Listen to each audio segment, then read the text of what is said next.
The new MacBook Air is a joke, and it's your fault. So Apple released a new MacBook Air recently, and I sat back because I wanted to take a second and think about this MacBook Air before I dove into making a video on it.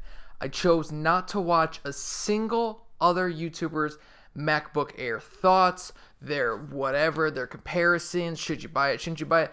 I didn't want to get muddied up by all of the other YouTubers' thoughts, comments, and concerns about the MacBook Air, because I wanted this to be a genuine my thought and my thoughts only. And I'm pissed.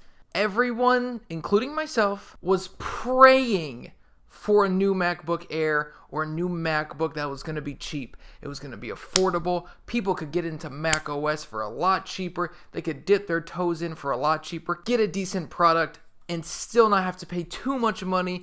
You don't have to pay that Apple tax that they charge you just because of that shiny little Apple logo they got in the back of that computer.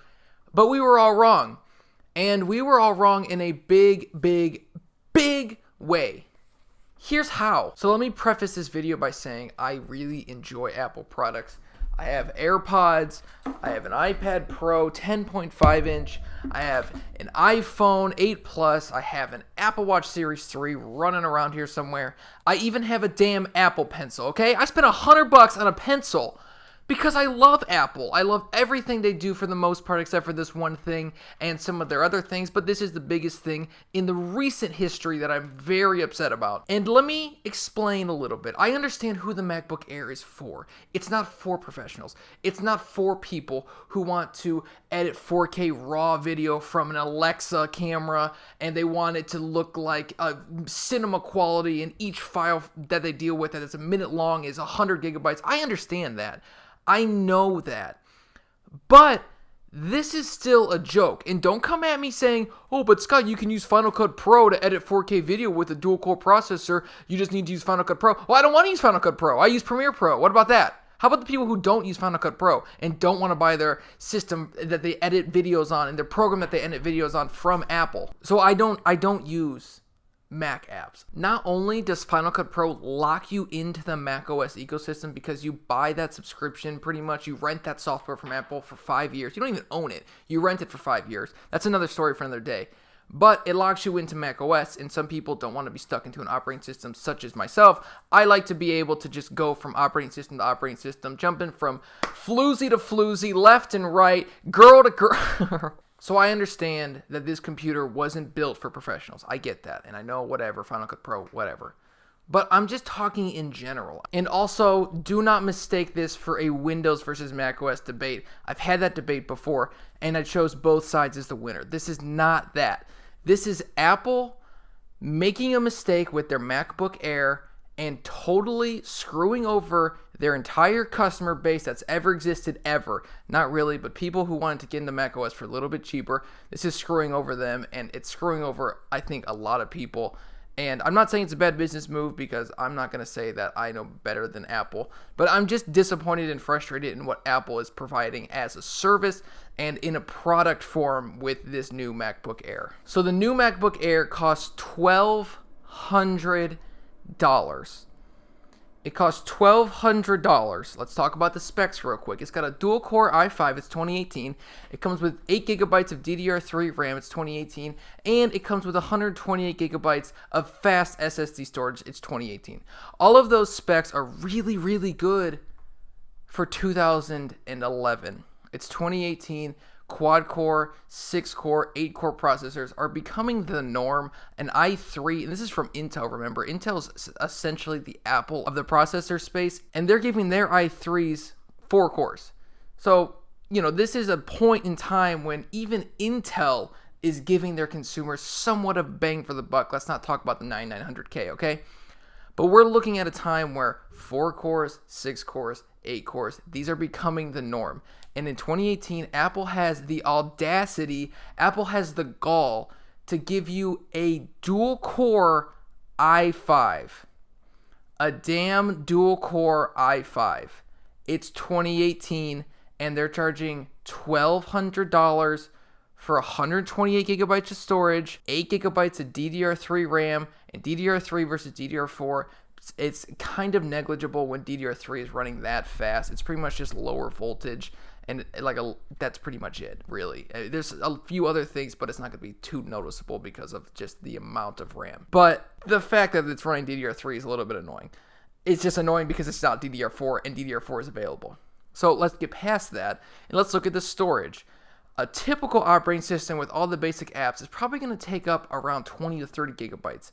And 128 gigabytes is not really 128 gigabytes. It says so on the box. It's really close to like 120. So now you're looking at, okay, let's say 90 gigabytes of actual storage that's usable. So now you can download an app and you can put a picture on there, and then the space is taken up. And I don't care that it has Thunderbolt 3. You want to know why I don't care that it has Thunderbolt 3? Because I shouldn't have to buy an SSD that's Thunderbolt 3 capable, which are extremely expensive, and I know it's really fast. It's 32 gigabits per second or 32 gigabytes per second or 40 whatever. I don't care. I don't care how fast it is. You shouldn't have to buy that storage. I don't care about a dongle. I'm saying extra storage. You shouldn't have to pay for that in 2018. I understand upgrading your storage from like 256 gigabytes all the way up to a terabyte and a half. I understand upgrading a little bit. But just to have the base model MacBook Air come with only 128 gigabytes of storage, that's it. It's 2018 and the base model comes with 128 gigabytes of storage.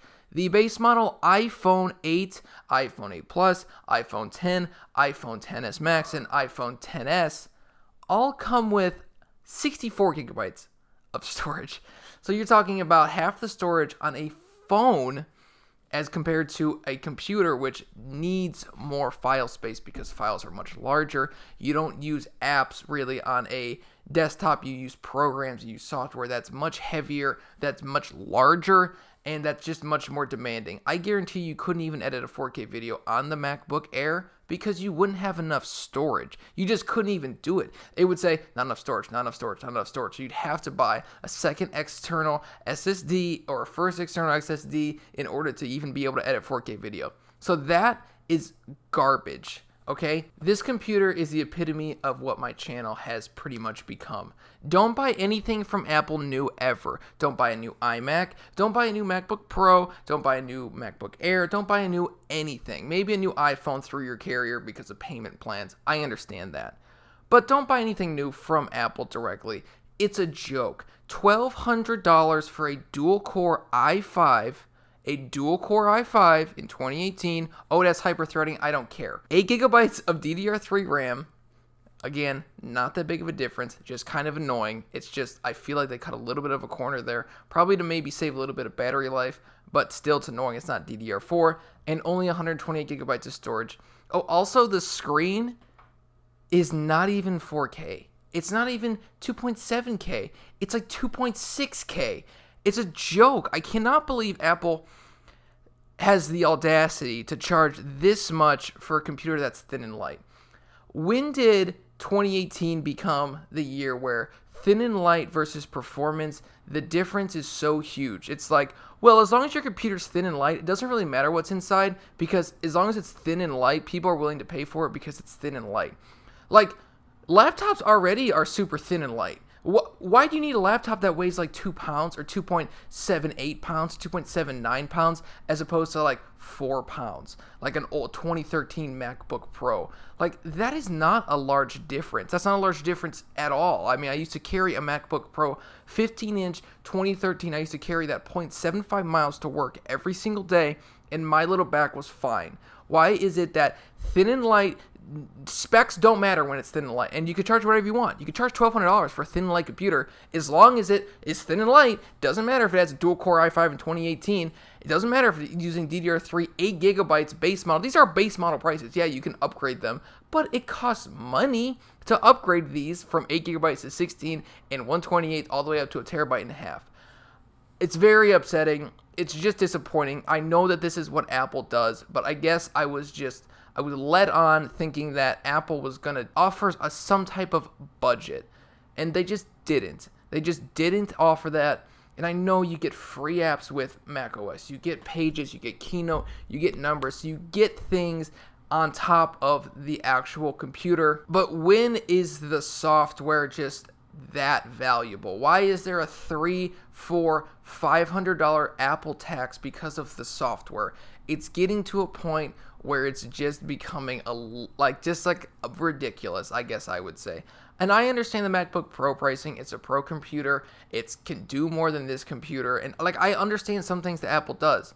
But in this case, I just don't get it with the MacBook Air. I think it's a trend. I really hope that this is just a placeholder for the ARM MacBook that they're going to be releasing for $799 here in the next year or so. I really hope it's that.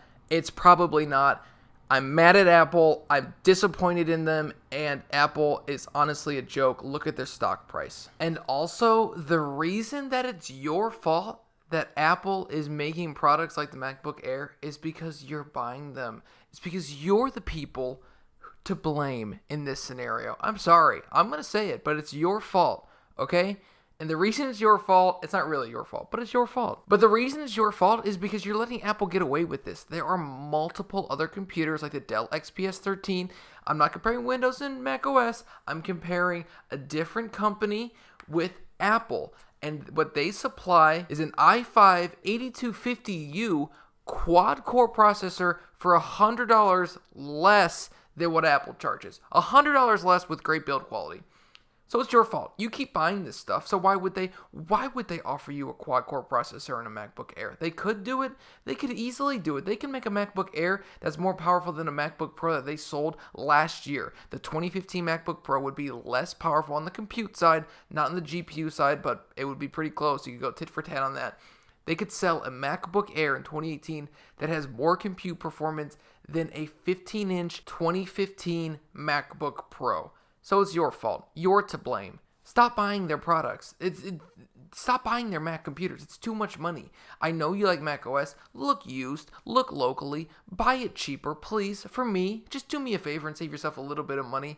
I know it might be nice to buy some things used, but this is unbelievable. A dual-core processor for this much money and a thin and light that is pretty much like the same weight as an XPS 13 that has half the amount of processing cores. And let me explain a processing core. So pretty much a processing core will be able to do tasks. The more you have, the more tasks you can do and the more efficiently you can do them. And the better you can do them. So let's say you want to edit 4K video, you need at least 4 cores to do it. The reason being is because 2 cores just cannot process and compute enough information. So in 2018, Apple is totally screwing you over and you're letting them do it. Please stop buying their products, and it's your fault. And it's my fault. I buy new Apple products too. I'll take some blame. I'll shed some of the blame. But seriously, it's so disappointing seeing this laptop. I'm angry, and I'm sorry I let my anger get the best of me a little bit in this video, but it's all my emotions and feelings are true.